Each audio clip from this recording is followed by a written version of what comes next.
Souffler le temps.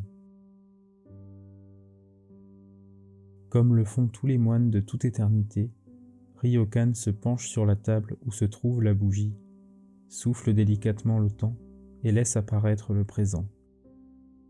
Assis en lotus face au mur, il contemple les pertes de toute une vie, sans en ressentir ni satisfaction ni regret. Il en émane simplement une certaine douceur du regard unique pour qui vit loin du dehors, près de l'intérieur, loin du monde, près des hommes. Les humains sont tous différents, jamais exactement semblables. Selon nos propres critères, on crée souvent le juste et l'injuste. Chez qui nous ressemble, l'injuste devient juste. Chez qui nous semble différent, le juste devient injuste. Le bien se transforme suivant notre regard. Le mal se juge selon nos conceptions. Bien et mal trouvent en nous leurs racines. L'origine de la voie n'est pas selon nos critères. C'est comme tenter de sonder l'océan à l'aide d'une perche. Lorsque l'on oublie notre intuition, nous ne faisons que nous épuiser. Nous pensons souvent le faux comme faux, le vrai comme vrai. Il existe pourtant le faux hors du vrai et le vrai hors du faux. Comment pratiquer la voie en cherchant assidûment la vérité? Si nous scrutons le fond de notre cœur, il n'y a que vérité. Le faux et le vrai dépendent l'un de l'autre. Éveil et illusion sont finalement semblables.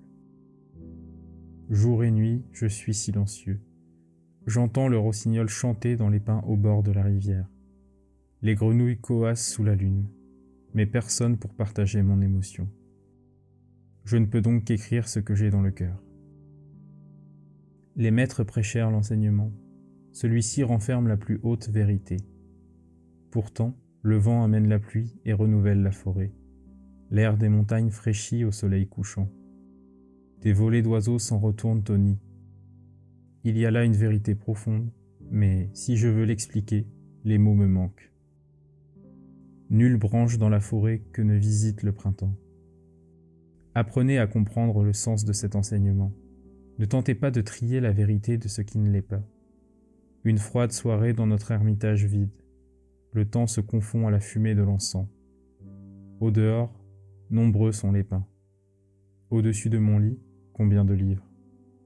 La lune éclaire la moitié de la pièce. De tous côtés, on entend le chant des insectes. Dans tout cela, il y a une émotion sans limite.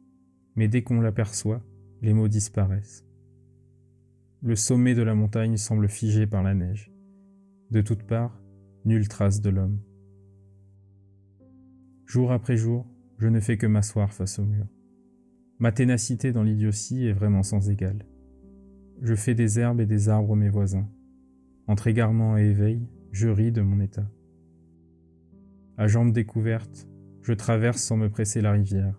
Je marche au printemps, la besace sur le dos. Je pourrais ainsi maintenir encore un peu cette vie. Pourtant, les poussières de ce monde n'en sont pas la cause.